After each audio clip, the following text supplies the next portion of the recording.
So what is this? So this is a horse. Qualify as a horse? This is sort of. So this horse, this is Fuego, and Fuego is I want to say a Chinese fire horse. We have a special guest in the studio today that can correct me on things, but Chinese fire horse, right, Michaela? Yeah. Yeah, cool. So this is the year of the fire horse.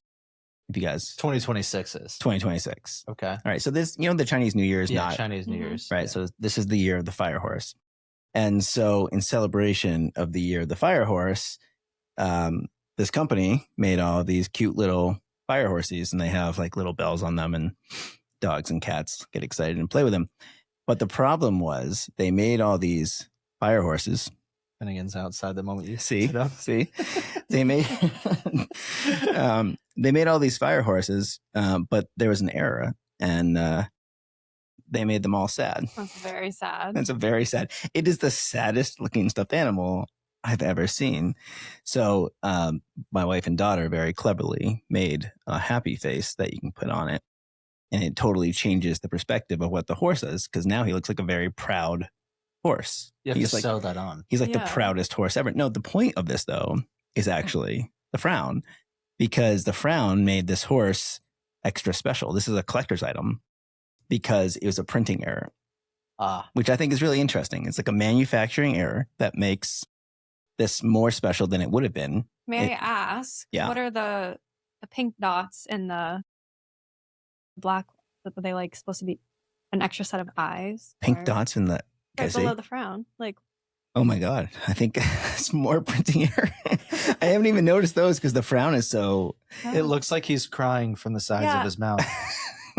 So I think those are probably supposed to be like little, like maybe nostrils or something. Like I've never even noticed that part. But what's funny is his eyes are sad too. But not if you put the happy face on. Where'd my happy face go? It's gone. I lost my happy face. Anyways, if you put the happy face on, he looks proud. And it's just a change of perspective. It's just the smile turning around makes him look like a totally different horse. The reason I think that's interesting is that I had a very non-traditional route to the seat I'm sitting in today. And so did our special guest, Shae. Sure did. Because she did not come from a finance background. No. She came from a background that maybe is more applicable to fire horsey. Frowning? Fuegos. No, to stuffed animals. Come on. Yes.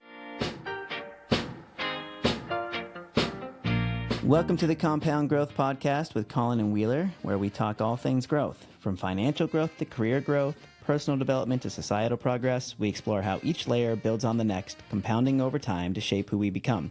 Each week, we break down complex ideas and emerging trends into clear, actionable insights. Because growth isn't just about numbers. It's about understanding the world and our place in it. So, Colin. Yes. Would you like to introduce our special guest for today? We have our esteemed colleague, Shania, with us here today, which a lot of the viewers might actually know who Shae is. I hope so. Well, you just called her Shania, now Shae. So I know, that's like, confusing. Shania. Yeah. Also goes by Shae. Yes. That's what we refer to. Or Shayna. Shae. I hear a lot of Shaynas. Or Shane. It's like when our clients are on a Zoom meeting, they'll say Shayna instead of Shania. That's true. Yeah. We've heard that weird. a few times. But you've been with us now for 3.5 years-ish. No. You were our first employee. You were the first CoFi member. I guess like 2021 with the both of you.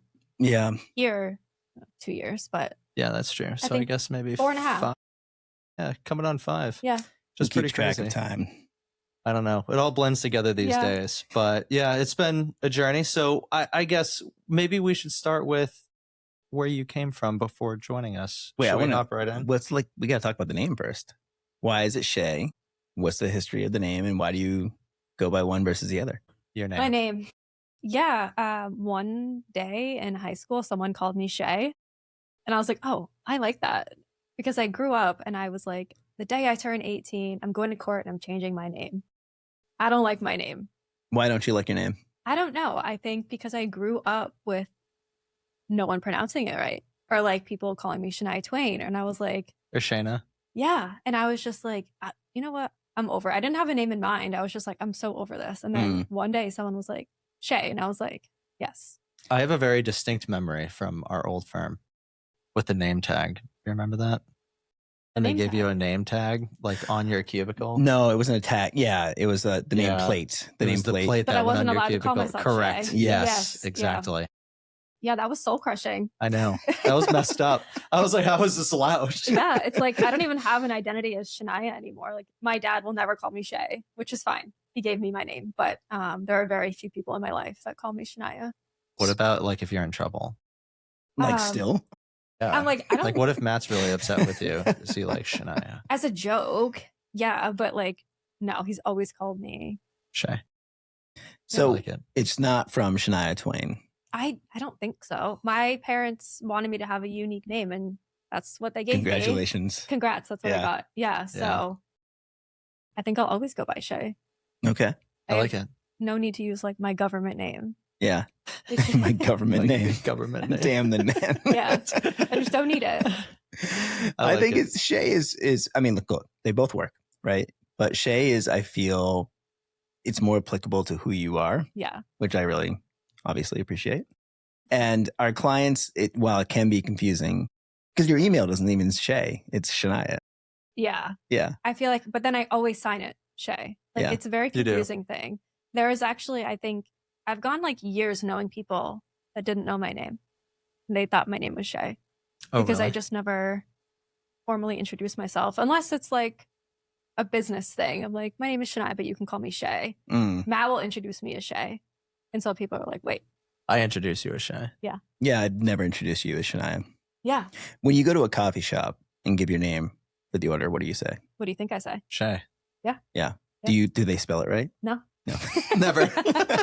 Nope. Starbucks this morning, it was like SHEA, which it's how a lot of people spell it. So Shae, tell us a little bit about your journey, your unique journey, your fire horse journey. How'd you end up at CoFi? Where we are now.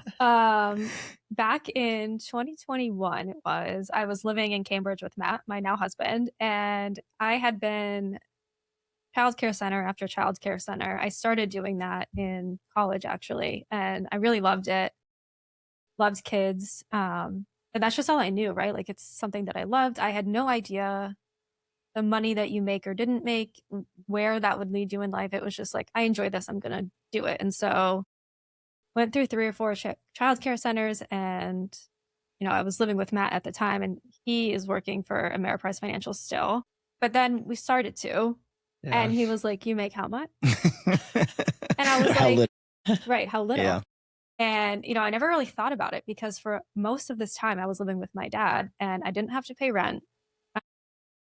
My bills were so minimal. And so all the money coming in, I was like, I can pay my loans. I have money to spend. Like my life was very low in cost. And then you're living in Boston and you want to do things and you're like, I don't have money to do that. And like, I had no idea that if I were to continue doing this for the rest of my life, I would be making maximum $35,000 a year.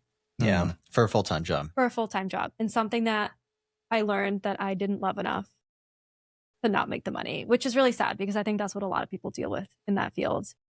And it stinks. Like it's something that you really love, but also it's such a changing field and my views and my beliefs didn't always align with what I was being forced to teach or, you know, to just emulate to these children. And Matt was like, hey, I get like $500 if I refer you to this job and you get it.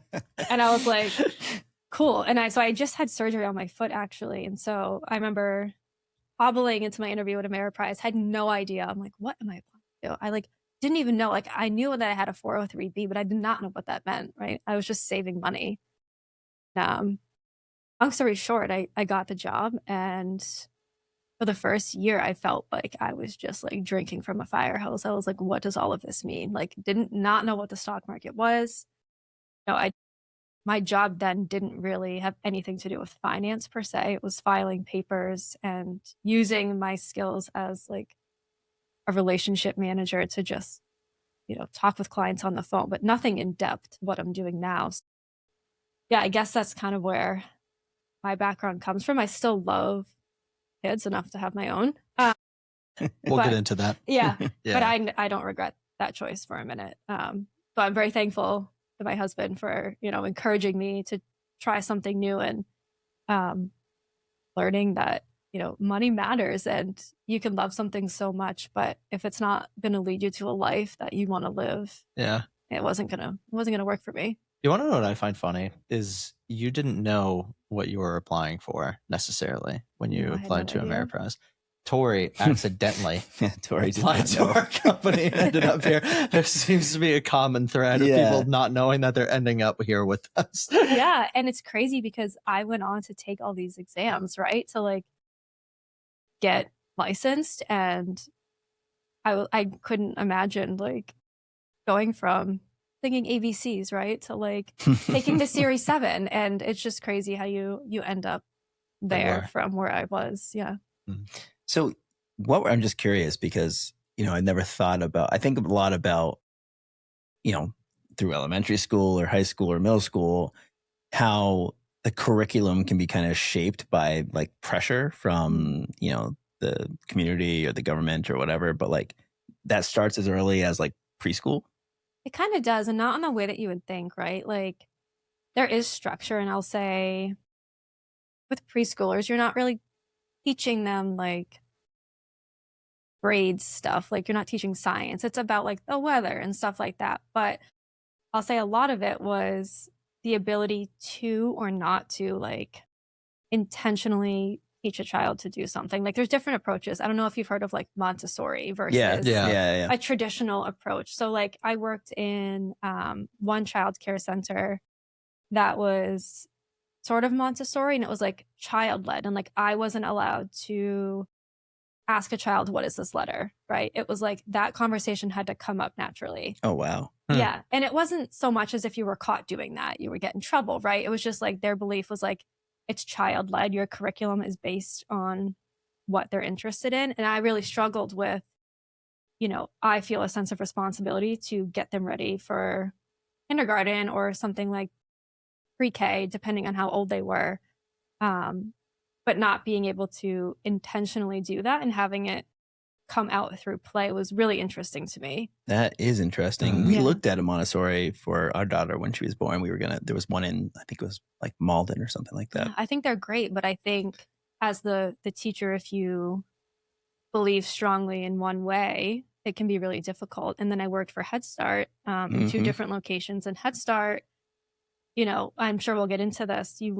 I've worked at a child care center that was for the doctors at MGH, and I have worked for Head Start, and those are 2 very different classes of people, like just bluntly. And I would say Head Start it's government regulated. It's much more of like the approach that I liked of like this strict curriculum and like intentionally teaching these children, but the stress of that couldn't be me ever again.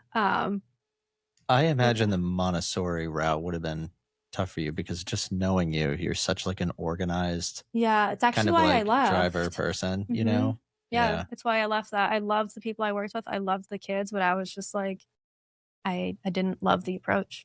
Didn't love the lack of structure. Yeah, which is interesting because for my son, I think that could be a cool thing. Like, so it's just like you just wouldn't want to do it yourself. Yeah, and I think on top of like the not earning enough money and not having control of my schedule per se was also just layered on top of things that I was like, okay, maybe this field isn't for me if I'm continuing to leave a center after every year or 2. Yeah. So, was there like an aha moment where you were like, I know you said you had these conversations with Matt, but you were just like, this money thing is an issue. Like what drove you to be like, I need to make a change? knowing how much was in his bank account, honestly, I think, and at the time it wasn't much, right? But it was just like the comparison. So his account versus yours. Yeah. And even like the amount of money he had saved for retirement. Right. And at that time he owned a painting business. And so he had more income as well. And I was just like, oh my goodness, like I will never even get to that if I were to do this field for the rest of my life. And yeah, I knew I wanted to have extra money to go on vacations. And I think deep down, I knew that it's not what I wanted to do anymore. I just didn't know how to get out of it. Yeah. So you kind of accidentally found your way out of it. Yeah. right? And I did. So I got surgery on my foot that summer, and I had left my job for the summer to recover, and I never went back. And that was kind of my gateway out of it. It was not planned to do it that way. But we ended buying in Dover that summer. And so it just kind of worked out where we moved out of Cambridge and kind of just moved our life back to New Hampshire. And then I started working in Portsmouth. So just out of curiosity, you hadn't had much conversations with your family either, just about money growing up, right? So when you come into Ameriprise for the first time and just everything is about money 24/7, like what were the big shocking moments for you in the first few weeks? And what were you doing? What was it? What was the role? Yeah, so the role was client service coordinator, I think it was at the time. And really what that was checking the mail. I wasn't working for any advisor at that point. Pretty quickly I started covering a maternity leave for Jen Bevins. But before then it was just like learning. Like I said, I didn't even know like what the stock market really was, or like, and that's all I wanted. Is I remember our old manager, Anthony, I just wanted information, right? Like, give me all the books, give me all this stuff, because I hear about it, but I don't know what it is. And I really hate when I hear something and I don't understand it. Like I need to like, a thirst for knowledge. Yeah. And so I was just building like relationships at that point with any clients that walk in the door, that call on the phone. Pretty quickly you start like processing money movements and things like that. But I feel like it's so long ago at this point that I don't like really remember how long I was in that role for. But pretty quickly, like I said, I moved into being taught by Jen. And I think that that's really what helped me learn, was just being thrown into it.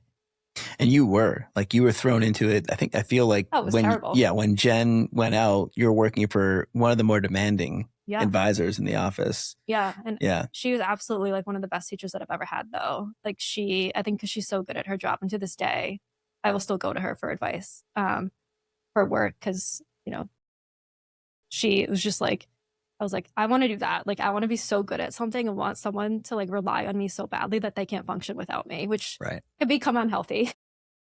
You need someone to be dependent on you. Yeah. Yes. You got a few of those. Yes. Yeah, right. And so I think it happened really quickly. And then after that, I knew that if I took my exams and passed them, I could earn a bit more money and make myself more marketable.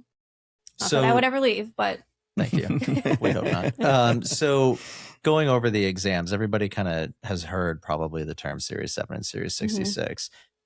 I don't know if you knew what those were coming into the role, but you had no finance experience and you found your way through the exams. And I believe you got through them pretty quickly too. Yeah, I was so determined. I was like, I need to do this. I mean, because I knew once you have those, it opens up so much more than just being this person with no licenses, right? I remember when I took my insurance exam, I was like, I love this so much. I want to do insurance. And then right after, nope, I'm good. The first person I think that's ever said that. Yeah, I was like, I love doing term insurance. And like, because it's easy. And then you're like, what about life insurance and annuities? I'm like, nope, not for me. Never mind. But I have like crippling anxiety when it comes to tests and amongst other things. But the testing was really hard. I remember failing a couple of times and I was so upset. But there was no pressure for me to get it done in a certain amount of time. My job wasn't dependent on it. And so I was like, why not? For sure. I'm glad I did it, but now I don't remember any of it. Nor do I even use them at this point. Well, I think what's true with education all the way through, right? You retain the stuff that is the most often utilized, right? The most useful for your everyday life. And, with all these licenses, you go through and you sit and you just download all this information that you then have to regurgitate out. And it doesn't, these licensing exams, especially, it's not about like critical thinking, right? It's like rote memorization. Yeah. And just like math, I'm terrible at math. Like Colin is a human calculator and I have to pull out my calculator for like single digit. Yeah. Isn't it annoying how good at math he is? Yes. I'm like, I'm terrible at English. That was like I missed it, or Yeah. I know I appreciate you making me look good, but I'm so bad at everything else that I just needed one thing. Your spelling could use some work sometimes. Thank you. Well, I know that. I know that. I will but being own that. good at math is such a, like, if I was good at math, I think I would have passed those exams much easier. I don't, when Colin and I both have our APMA, and the first time I sat down for the APMA exam, I failed. And I failed not because I didn't know the information, but I didn't know how to use the calculator the right way. Oh. And now I'm in a place right now with my daughter who is learning algebra, and like she has to learn how to use the calculator the right way. And I'm like, I don't know how to do algebra in a calculator. I haven't done that in forever. The thing that killed me was the I figured it was all going to be math. So like the 7 I didn't have a problem with. Like I was going to go on that, the APMA, but the Series 66, I was like, well, it'll just be the same thing. And then it's like, what's the Securities and Exchange Act of 1966? What's Dodd-Frank? And I'm like, no. I don't know. Yeah, that was a tough one. That's the one I failed. Yeah. I had a hard time with that one too. Yeah. It was tough. Yeah. But it's true, because math is a part of what we do on a daily basis. But me, barely. Yeah, very small part. Like right? I'm more or less using like the regulation stuff and, client related like risk tolerance and things like that. That's the stuff that you use, which you really can't be tested on. I mean, they should have a psychology like they should. How good are you with people? Yeah. How about so with psychology and money. So with the license and the way that it works in the operations world, maybe you can take us through it. So you were a client service associate, right? Mm-hmm. You started off, then you became registered, then operations manager now. So I guess take us through what each one of those roles do. Like, how has your role evolved over time? I would say I'm more client facing now. And that's really I shouldn't say the only, but the main difference between Ameriprise and here. I mean, you have both given me autonomy over the years as trust has built, whereas I think Ameriprise, my role was more transactional. Process this, open this, call this client, confirm this. And I've still doing some of that. My goal is to move away from that. Not completely, because I think some of my strengths will always remain in some of that. But I'm more client facing now, where I'm having not investment meetings with clients, but the client needs something that's not like, hey, what should I invest in? Like, I'll just take that on. And 3 years ago, I don't think I would have had the confidence to do that. And I think it's because I've been with you both for so long that I know these clients and they're not strangers to me anymore. So I'm comfortable talking to them. Yeah. I mean, even a year ago, I remember us having conversations of me being like, I can't imagine meeting with a client. And I still can't, like, having an hour-long conversation. But I definitely, my confidence has just organically grown the more repetition that I've done. So I would say I don't really remember what being like a registered client service associate was at Ameriprise, because I think Ameriprise determined that for me. And you've allowed me to kind of determine what my role is. So I kind of get to decide that for the most part within reason. Yeah, that's fair. Yeah, I think it's, it was a kind of a breath of fresh air leaving the corporate world to come here. And then that's part of the appeal, I think, is that we don't have to fall into these categorizations and, titles almost, I don't want to say they're meaningless, but kind of like how you choose how to associate yourself, like with what name you associate with and how you introduce, like you kind of create that and you walk through that world with that knowledge. And then this is the same thing to us. Like, I don't think it matters financial advisor or operations leader or CoFi co-founder or whatever. Right. Colin can be the president, whatever. It doesn't matter to me. I think I think sometimes people misalign value and title. Yeah. And I think we've had conversations about that before of, if my title was an operations assistant, I would be like, well, that kind of feels like a downgrade. Yeah. And I think because you come from a corporate world where that is the reality, like strained, it's like there is a hierarchy in corporate, and I think that will just stick with you. Like for me not to be a financial advisor, like used to really not sit well with me of like, like I'm not good enough to be like an advisor. I have to be in the background doing all the other stuff because I don't know enough to be an advisor. And I think maybe some of that still exists, but I think as a relationship manager, that's the title that I am, in air quotes, that does emulate more of what I do than just like an operations, what have you. So I guess someone considering getting into this world, like, can you take them through like what your day-to-day looks like and what your responsibilities are in the business right now? Yeah. Yeah. I think most days are similar, but will never be the same. And I think it's all on what clients need, because clients need things all the time and for different things. And sometimes clients just reach out to say, hey, right? Like it's so up and down, but normally it's whatever's in my inbox, whatever's in your inbox, and whatever's in your inbox. And most of Wheeler's inbox is delete. Not client emails. You know, we're deleting newsletters. I've never seen your inbox, but I've heard a lot of stories. All you need to know about my inbox. About your inbox. You just need to know LinkedIn, and a bunch of subscriptions that are not necessary. I actually just searched now for my inbox because she'll delete it, and I'm like, well, I think I was supposed to receive something. Delete it, and then I forget the list, and here we go again. So apart from organizing our inbox, I like that she's grumbling about my inbox. I know.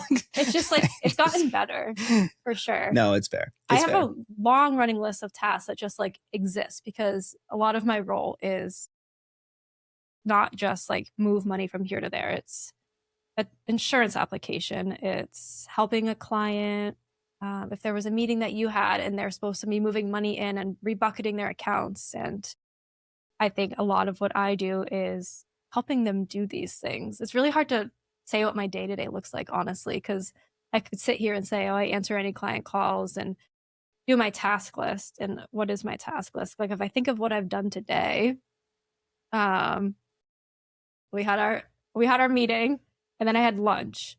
And that's about it. Yeah. I feel like you've done a million things today. Well, that's the thing. That's the thing is like, I can't think, like I was just working on that long short strategy for Schwab, right? And that's not just filling out paperwork. That's calling 2 different firms, reading through all these applications of something that I've never done before. And that's the other thing that I like about this job is I'm always learning something. And I don't know what the strategy is that we're doing, but I'm dying to know more because I was looking at the application. I'm like, what am I sending this client? Like, I need to know more. And so joining client meetings is also a huge part of my job. And that's something that I don't think I would ever want to give up. Yep. As our team has grown and as we brought on people, that the intent is to like have client meetings. I've always said, like, even though my sole purpose here is not to service clients, it's like, that's the part that I love the most. And so that comes with follow-up too, right? And now I'm stepping into a role of delegation, which I definitely struggle with because I think we can all agree sometimes it's just easier to do things ourselves. For sure. Especially when you move as quickly as you do. Yeah. The queen of multitasking.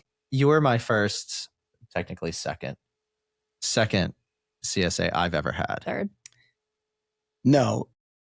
Really? Wheeler had one before. Yeah, it was a little bit further. You were my second ever operations person. Yeah. And then I had an operations person before you. Then he went away on vacation. He was a lot like this sad horse. Yes. He was very much like Fuego. He went away on vacation, and when he was away on vacation, you filled in for him. Yes. And then I remember reaching out to our manager at the time for the branch and being like, can I just have Shae all the time and not have to go back to the other person? Yeah. And I feel like the easiest way to sum up your role is you just get shit done. Like if a client reaches out, you handle everything. If we need anything, you handle it, whether it's like a new account opening or a client has a question or concern about like a transaction that we're working through with them, or like something financial planning needs to get done, taxes, like all this stuff. Like you're the go-to kind of like head person for anything and everything. Yeah, I think there's so many different roles that we play in our clients' lives too, not just like giving advice, right? It's clients need like their tax documents, or like we're running their tax returns through some planning software, and there's really so many layers of how we help people that I don't think people understand. And it's not just we talk with them when we meet with them. It's we email with some clients every few weeks because they're needing something. And so there is constant contact all of the time. And I'm thankful that some clients now reach out to me first. Yeah. I think that's the goal that we've been striving for the last few years. We continue to inch more towards that, but that's my preference because I'm in your inbox anyway. Yeah. So realistically, I'm seeing them, but yeah, everybody should know that when they email us, that you are going to see it before we are, because we're most likely in a meeting. Yeah. You know what's fun is we have, look, the way I would describe, I love Colin's description. Thank you. But I think that what you do is you keep everything moving. You keep the business running. Yeah. And a lot of time that means clients will call in and they don't want to talk to us. They want to talk to you because you're the one that they know is going to make sure something happens. And that was like, nowhere was that more apparent than when you weren't here and you were out for maternity leave. Right. And that was, to me, something that was like cementing what we already knew, which was that like you are like the third leg of the stool and you help the stool stay up. Yeah. And when you aren't there, it's Colin and I like propping it up and balancing it, trying to make sure it doesn't fall down. Scary thought. Yes. Putting some like paper under one section to. But you don't give yourself enough credit. I mean, like, I think if you could do it. Sure, maybe. Not as Kicking and efficiently. We do have 250 to 300 households. This is true. You might be working a lot more. Yeah, exactly. Yeah, and in each household, there's usually at least 2 to 4 members. Right, yeah. So there's hundreds of people who are members of the CoFi community, and there's a lot to manage and keep in touch with. And you do a really amazing job of that. Thank you. And so you were out for a while on maternity leave, which is, I think, something that provides even more, obviously, experience, but also perspective that you didn't always have because how could you have it, right? Like you don't know what you don't know, right? Until you're there.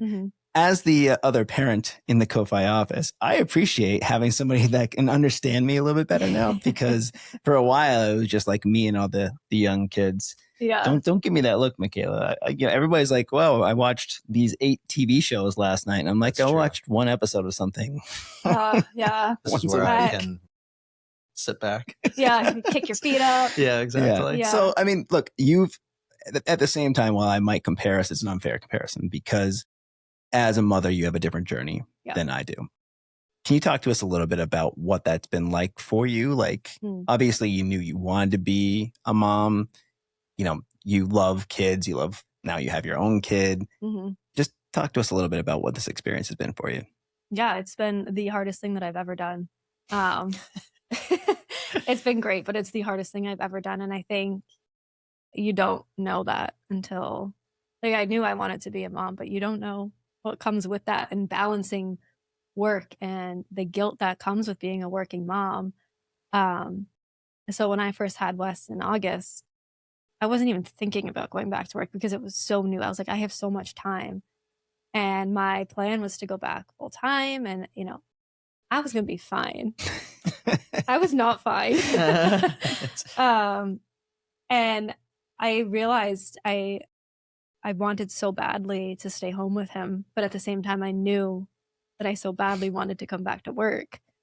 And I think internally, I didn't talk to anybody about that for a while because I didn't know, like, what does that mean? Like, am I supposed to be angry that I can't be a stay-at-home mom, but I have to go to work, but I also like don't want to go to work? Like, it was a lot to think about. And as we got closer to my inevitable return, I just remember having thoughts of like, I really miss my clients, like our clients, not my clients. Your clients. Yeah. And I was like, I really love being a mom, but I don't think that this is all that I am. Like, I am more than just a mother. And part of me felt guilty for that because, I mean, I should get off of social media, but social media is like all these stay-at-home moms and their husbands have these good jobs and they get to stay home and go shopping and this and that. And I'm like, what the hell? Like, this is not my reality. And yeah, I just sat with that for a while. And I was like, what do I want? I was like, I know I do not want to be away from him all the time, but I know if I'm with him all the time, that's also not going to be good for me. And so I think it was like October, November, I was like, okay, I'm having this feeling. Like, I got to talk to someone about it. And that someone should be the people that employ me. On some level. Yeah. And I was just like checking in and I was like, yeah, this is my plan. I'm still going to come back time, blah, blah, blah.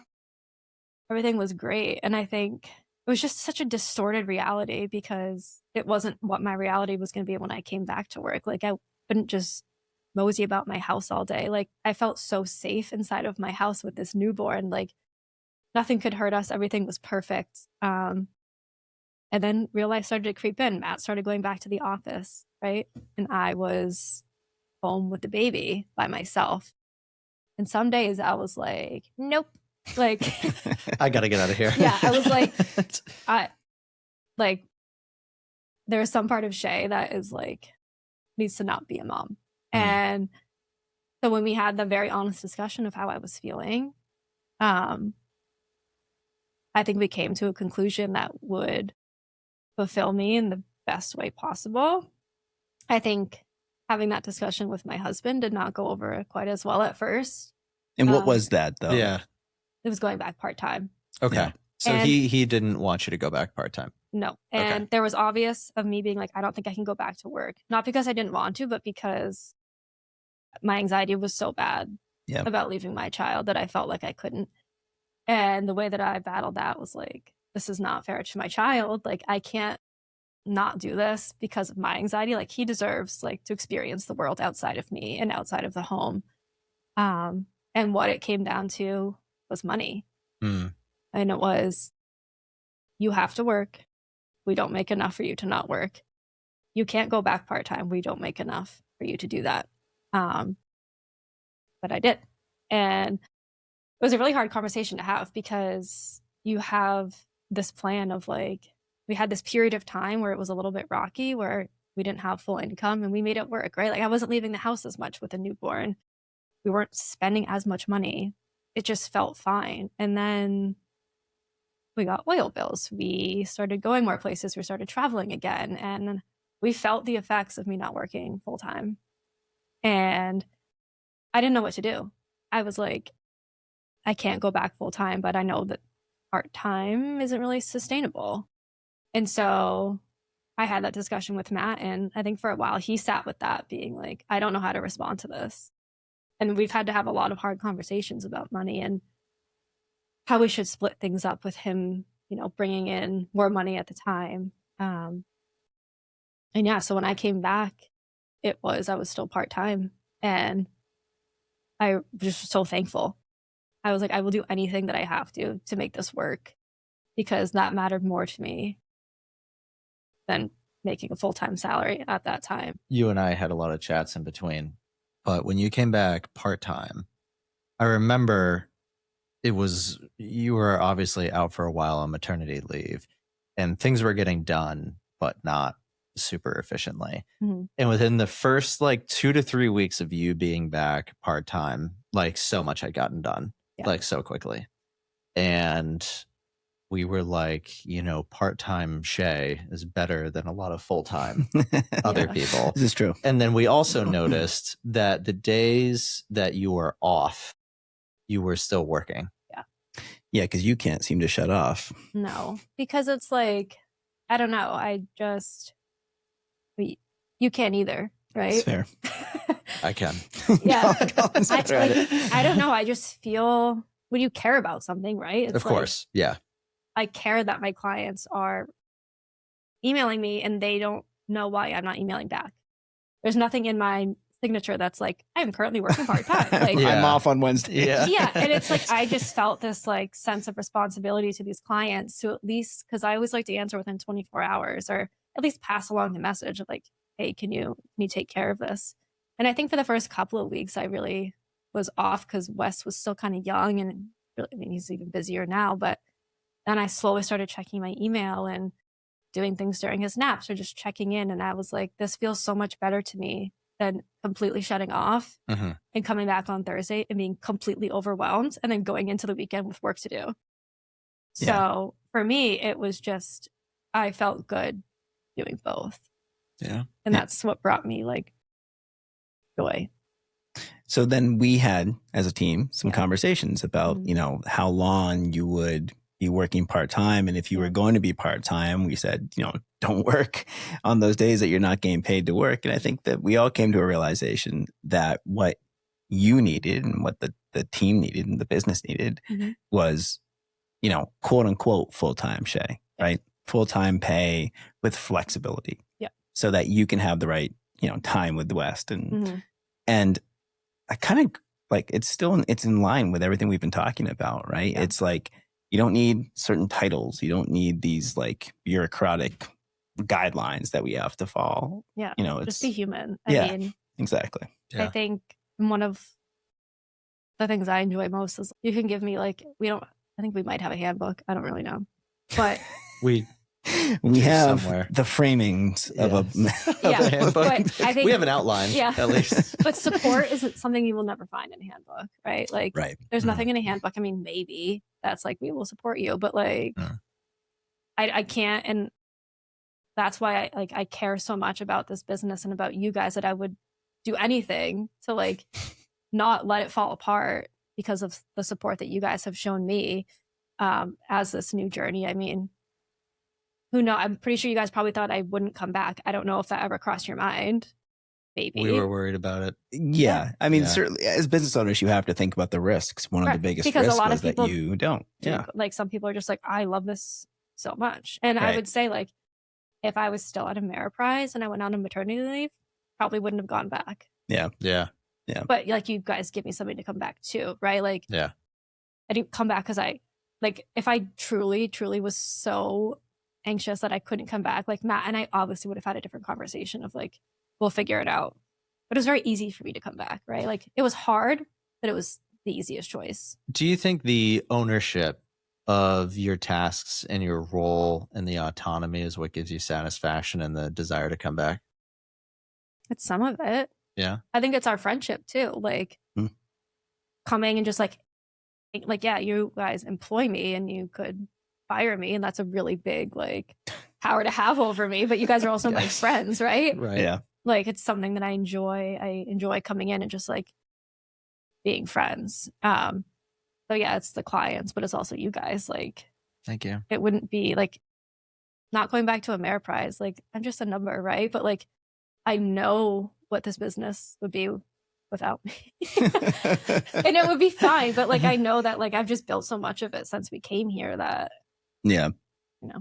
Well, it's like the fun part of a startup, right? Like you get to have big influence on the structure and the activities that the company, you know, carries out every day. I think what's really neat is, you know, we kind of identify like the unique characteristics that support you and support us and how it all kind of molds together. Obviously, there are a lot of other women in your shoes, right? People who have to make these decisions. And you're somebody who you're very curious and you like to find out answers.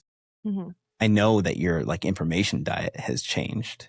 Like, are there resources that have been really helpful for you, like during this process? Related to motherhood? Yeah. Thing that I read motherhood or working moms? Violent? Is that helpful for you? I regret being chronically online. Mm-hmm. And I can't stop, right? And I'm not afraid to admit that I'm in therapy because I need it. And the internet, like, should not be prescribed to anyone. We're normalizing therapy around here. Yeah, we talk very open. Yeah, because my friends, like, they don't need to hear me about all this stuff, you know? And yeah, the internet's tough. There's nothing out there that I found that's good. And my therapist, it's like, what are you doing? And I'm like, it's a disease. I don't know. Like, I can't stop. Right. And I think I like information articles. So that's good for me. But when I get on TikTok and I start scrolling, I just can't stop. Or like on Instagram. And again, you see these people that are living these like crazy stay-at-home mom lives. And you're just like, comparison's the thief of joy. Mm-hmm. Like, why do I have to get up and go to work? Like, well, isn't this like kind of a trend as well? Like, isn't there like the trad wife trend right now? Is there? Yeah. Traditional? Right? Traditional. Oh, traditional. Right. Okay. Yeah. The traditional wife trend, which is basically, you know, going back in time to a degree to like, 1950s Americana and, pretending that that's I don't know how to best playing describe house. it. I don't know. Yeah, it's playing house. I think it's filling a role that they are choosing to fill a role that's the traditional housewife role. And which, that is to be clear, yeah. I've said to Matt, like, I could not have lived back then because I will not be making you dinner. I will not be doing your laundry. And I won't be doing any of that because I'm watching this baby. And I think it's really important to recognize that, like Matt does. So we were very, I think, traditional in this modern world, but untraditional where I don't cook dinner. He folds my laundry basically because he doesn't like seeing the pile of it that I don't put away. Matt's always done the laundry though. Yeah, he does. He? Yeah. Okay, and he works from home 4 days a week, which allows him to like be like the housemaid. When I was on maternity leave, we called him the janitor. Like he was my janitor. And because when you're taking care of an infant full time, you don't have time to do. And if you do have the time, I'm the type of person like that can wait. Yeah. Yeah. He's not it can wait. He's like, this is really stressing me out. And so in our house, it's like very untraditional where he does a lot of the housework because he has the time. And I remember getting so frustrated when I was on maternity leave. Like, I want to be doing these things, but I'm always with the baby. Mm-hmm. But I can't be with the baby and do these things. But I also don't want you to be with the baby because I want to be with the baby. And so even figuring out like our role within our house has really changed. And sometimes I'm just like, I want to go clean the bathroom because I don't get to clean anymore. Like Matt does it during the day. Do you miss it? Sometimes, yeah. Yeah. Like, and I'm not just going to like plop my baby down like dust. I don't know. Like I could, but he's probably not going to like that. And I don't want dust flying around him. So it's definitely changed like our roles too. And sometimes I'll like ask to do the grocery shopping. And sometimes Wheeler, I think, how long did you and Jessica before you went to the gym together again? Never. Yeah. Like, but that's why we got we made our gym at home because we couldn't both go to the gym there's together. Just like little things like that have just like we will never go to the gym together again until maybe we're on vacation, maybe together, or when he's like 35. Like, I mean, there's a little bit of a gap. It's before he's 35. I mean, look, you have one child right now. And if you get to the point where that's the only thing that you have, then, sometimes one of the advantages that I've seen as a parent is that other couples who have multiple kids, they're more comfortable leaving them at home alone sooner because they kind of can like watch out for each other depending on the maturity level of the children. Yeah. And when you have one, like there's a little bit less, I guess, freedom to that because it can be something as stupid as like, she choked on popcorn and no one was there. Right. How stupid, they could die. Right. Thank you. So like you're not in a rush to get to the point where you can both go do something without having parents or a babysitter or whatever come over and hang out. Yeah. So that's true. And I think Matt has, he's very comfortable leaving West and like doing things on his own. And that's something that I've struggled immensely is letting someone else care for your child. And I think that also like at work, like letting other people do things instead of me doing them. There's a theme here. Yes. And so it comes up in a lot of areas of my life, and motherhood it's come up a lot. There are so many people that can help, but so often I just find myself saying no, because again, going back to social media, you're supposed to do everything. Like there's this, some articles are like, you weren't meant to raise a baby alone. But most people are. Like, I mean, we have family close, and I've turned down help countless times because, you feel like you shouldn't need it. Yeah. Especially as like, Matt and I are capable human beings, but you just take on so much. I think what I was going to say was, I think if it was up to you, and correct me if I'm wrong here. I will. Okay. I know. We know. Like, I don't know. We have a new hire that's here to help you and take on operations. You're the kind of person that I feel like you would definitely rather do it yourself. So it's at a certain standard rather than delegating it. And I think sometimes like that level of help almost needs to be, I don't want to say forced upon you. Yeah. Well, but like pushed. It's the battle in my head of like business efficiency, because if I get off the phone with someone and they need money, okay, I can click a button and do it right then and there. Whereas if I'm tasking it to someone, it might not get done for like an hour. So in my mind, I'm like, it almost takes more time to task someone to do something than to just do it. Mm-hmm. But if you don't do that, then they don't learn to do it as well as you did or do. Right. And that then stays on your plate. And then they also don't have a job to do. Yeah. I want to get back, though, to what you said about the needing help. Because that's just like head trash bullshit that you tell yourself. Right. And I might have told the story before, but I'll tell it again. So we have like a TV in the basement. We'll hang out and watch movies there sometimes. And we'll have like, for, atmosphere, we'll have like Christmas lights on or something. Right. And at the end, Jess and I will gather our stuff and she'll go upstairs and she'll say, I'll turn the lights on so that I can see in the dark while I unplug the Christmas lights. And I always say like, no, don't worry. I got it. I can see and it's fine. Then you always end up falling. No, I never fall. But the point is not that I need the help. The point is that there's no harm in accepting it. Yeah. And when you accept the help, you're doing a kindness to the person who's offering the help. Mm-hmm. So sometimes it's not about whether you deserve help or you need help or whatever. It's just a kind thing to do, to accept help. Mm-hmm. And to, like, as an extension of that, when you take the time to assign somebody else that task, that's doing them the service of giving the opportunity to get better at doing that task. Mm-hmm. Which is why we talk about slowing down and not just providing answers to people. We need to say, what would you do to find this answer? Yeah. I remember at Ameriprise, one of the first things that I was not talked to about, but just like the advice I was given was I wouldn't go to someone and ask for the answer. Why don't you call home office and figure it out yourself? Right. Yeah. And right. It wasn't said as bluntly as that, but it was like, search for the answer. Don't ask for it. Yeah. And I think obviously that has stuck with me because I remember it 5 years later. And I think, AI is great, but I also think there is a component that the answers come so quick, right? Like, which honestly has been super helpful for parts of our job, but like we still call into the Fidelity Service Center. And I think, our new hire has done a great job of calling in to that instead of just asking me.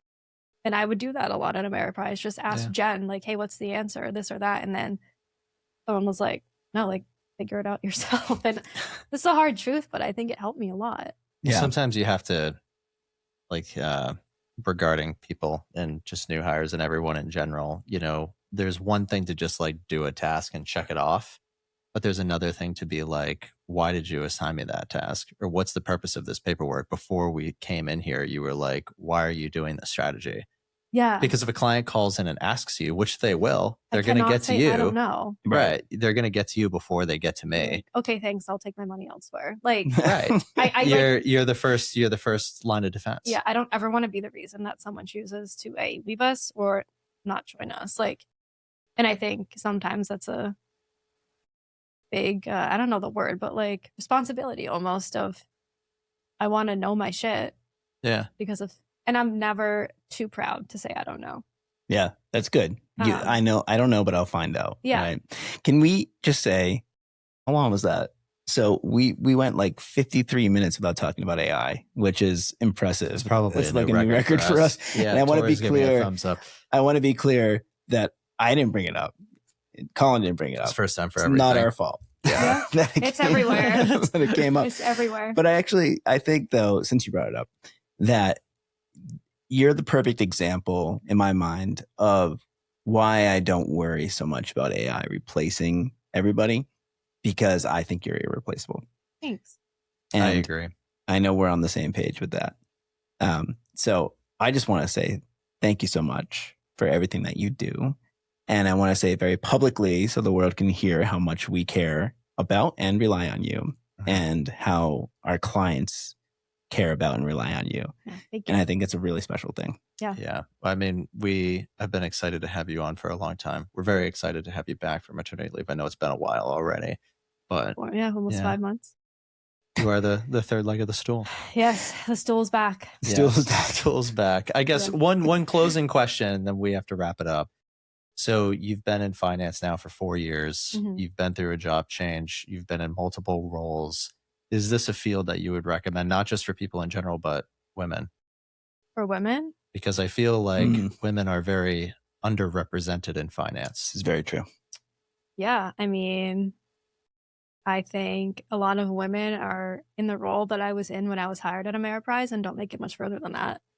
And because I think in a traditional corporate world, men are the advisors and women are the assistants. And I'll go back to Jen, right? Like she was a perfect example of someone who knew so much, but she wasn't an advisor.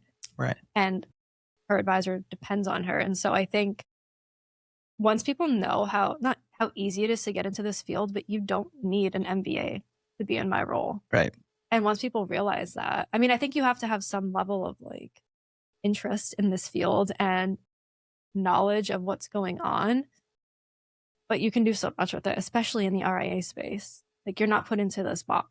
And so, yeah, I think we definitely need more women in this field. Although aside from Tori, I'm on a team of all men and not for lack of trying. Yeah. That's the problem. There's just no options out there. Yeah. But I mean, it just is what it is, right? And it's like, tried hiring women, but I don't know. And you see more men come through as applicants. But yeah, I think we'll see like a huge shift, hopefully, as, you know, you see more people like me on a podcast being like, oh, she works on a team with guys. Like, yeah, women can do it too. So yeah. I think that there's a huge opportunity for women in this field in general, and there has been for quite a while. And just looking at when you are out, like we have a lot of single women as clients, or women who are, you know, the lead financial role in a family or whatever it might be. They always want to talk to you. That's true. But even like, who cares? Like, what difference does it make if I'm your advisor versus you? Like, I think it's true. What, like, I literally don't care. And I think it just goes back to where this all started, right? It was all men.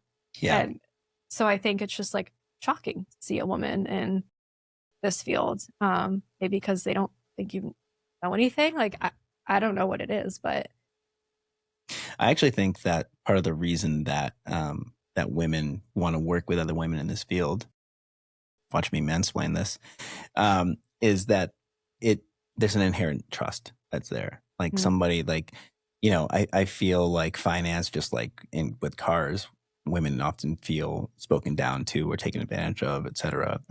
And having another woman in Shae's seat that they can talk to is probably more comforting, I would imagine. Yeah. I think that's probably true. Cool. Well, Shae, keep doing what you're doing. Thanks. Thank you so much. Thanks for joining us. The first of multiple episodes. Like, subscribe, share.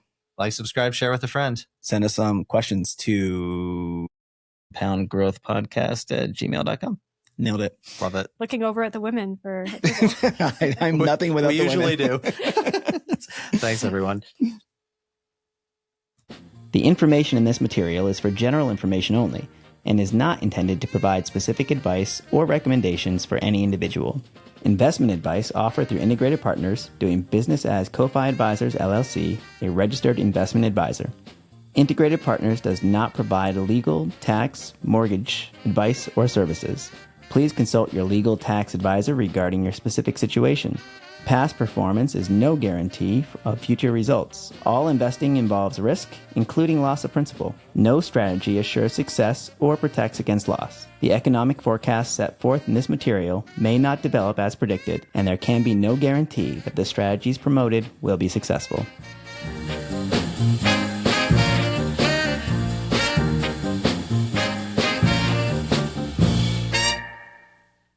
Compound Growth with Wheeler and Colin, sponsored by CoFi Advisors. Reach out today.